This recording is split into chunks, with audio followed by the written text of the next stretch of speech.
aja kan gitu ya, kan proses tetap berjalan gitu. Tapi ini kan beruntut pada proses hukumnya sendiri kepada Abi.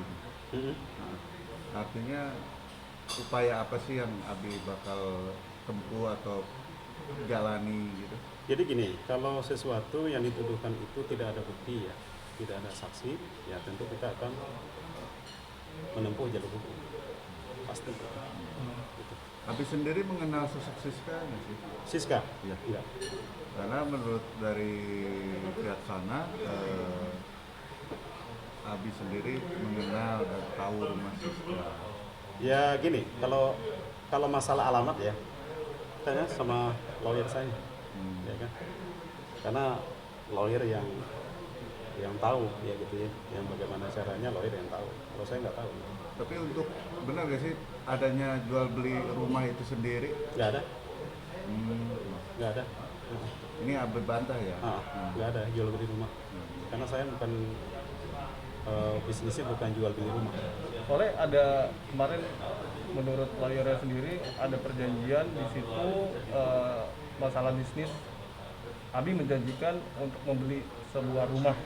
Ada perjanjian. Ada perjanjian. Ada nggak perjanjian? Nah, menurut Nah, penuturan mereka sendiri tidak ada gitu ya? perjanjian.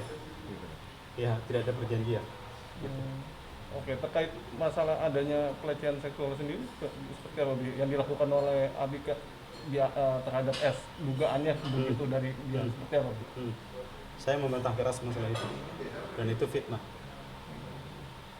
Ini kan kembali dituduhkan ke Abi nih. Nah, gimana menanggapinya? Selain Abi tadi bilang fitnahan, artinya kan sebagai seorang kepala keluarga ya, dan seorang laki-laki, dengan adanya tuduhan itu gimana Abi? Ya, saya merasa nama baik saya dicemarkan. Ya, itu ya. Nama baik dicemarkan, ya. Kemudian martabat saya juga ya juga dilecehkan kan gitu ya. Nah, tentu kita akan mengambil langkah tegas. Nah, kemarin kan Abi baru ngelaporin Marlina ya. Betul. Akankah Abi akan melaporkan seorang S atau Siska sendiri? Tidak menutup kemungkinan. Itu Pak Lini. Iya. Nah, boleh silakan Pak meneruskan. Kami sebagai kuasa hukum ya, dan saya sudah mendengar juga dan bahkan saya ditelepon juga tentang pemberitaan-pemberitaan yang kemarin ya, dari pihak Marlina membawa beberapa saksi ya yang akan diterangkan di dalam suatu pemberitaan.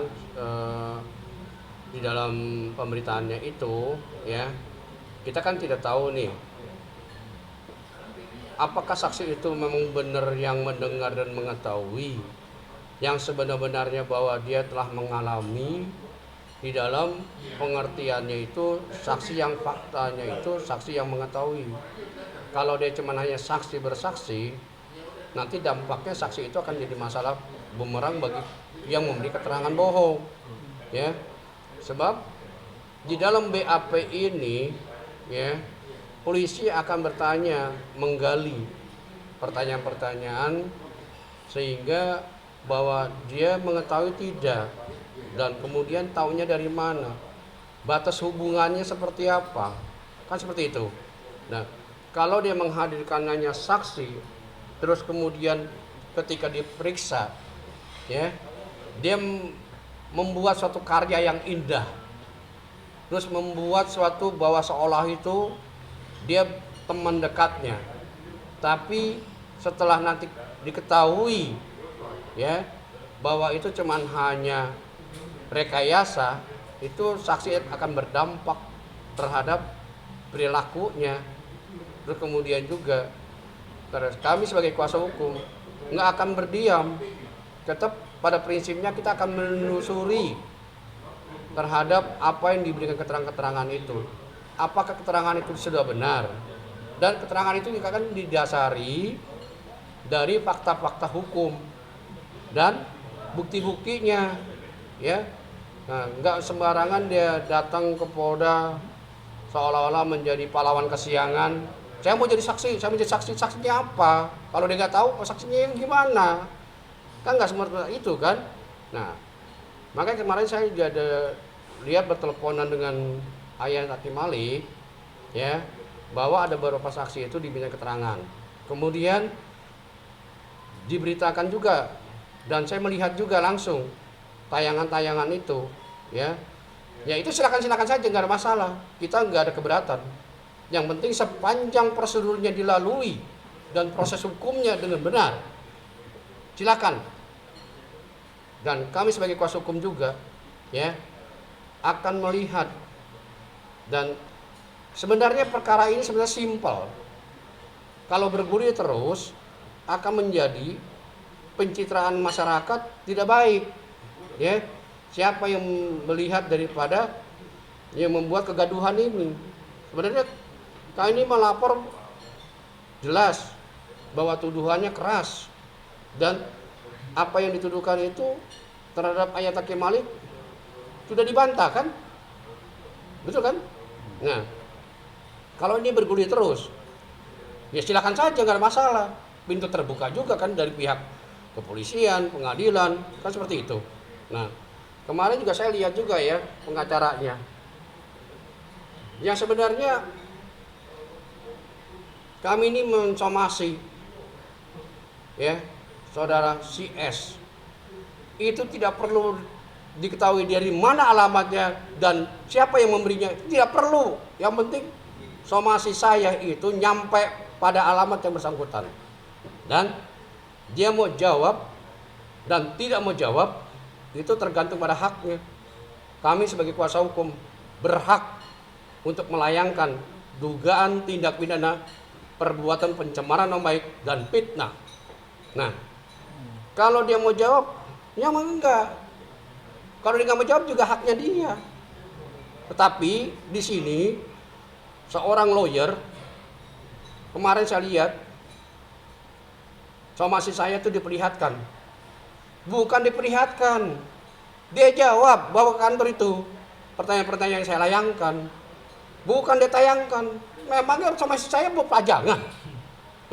Ngerti nggak itu somasi itu? Ya, maka saya ingatkan, somasinya itu bukan untuk pajangan, tetapi untuk dijawab dengan tegas. Berdasarkan apa yang telah di dalam pertimbangan somasi itu, dia jelas-jelas kalau dia menyanggah, apa dasar buktinya penyanggahan itu, dan dalil apa yang bisa dibuat penyanggahan itu, dan bukan untuk pajangan. Saya ingatkan, kalau saya pengacara ini secara jelas, profesional, dan menganalisis benar. Kalau dia tidak mengaku dan tidak mengaku, itu bukan urusan saya. Tetapi saya sebagai tugas tanggung jawab kepada klien saya melaksanakan, tergantung nanti bagaimana dia dapat menerima dan tidak, ya konfirmasi saja. Seperti itu. Tidak ada lagi yang namanya, wah dipajang-pajang kemana-mana di bawah-bawah. Itu kan gak bagus. Ini bukan surat cinta. Ini surat adalah suatu pemberitahuan, mengingatkan. Mengapa saya somasi? Tentu ada dasarnya. Apa perbuatan yang dilakukan? Ya, bukan seperti kayak bilang somasi ini di tayang-tayangan. Saya bersyukur juga, berterima kasih juga yang tayangan itu. Berarti kan tentu seorang pengacara ini kan siapa lopomnya, siapa nama siapa. Nah, akhirnya di sini kita lihat seorang lawyer nggak seperti itu. Ya, dia bawa ke kantor, dia baca, dia analisis apa faktanya, kemudian dia lakukan apa tuntunan dia, kemudian dia bantah seperti apa, kemudian dikirimkan kepada kami kembali. Seperti itu. Bukan seperti yang dipajang-pajang. Itu saya kemarin saya lihat tayangan itu ya. Nah, saya sampaikan juga kemarin Abi Hakim Malik ini ya, yang mengatakan bahwa ada beberapa saksi itu kita melihat ke depan. Apakah benar saksinya secara konkret atau hanya dugaan-dugaan bahwa seolah-olah dia mengetahui. Nah, ini akan menjadi pencitraan di kedepan hari. Saksi ini akan menjadi permasalahan besar bagi yang memberi keterangan yang tidak benar. Itu yang saya lihat. Itu aja. Kemudian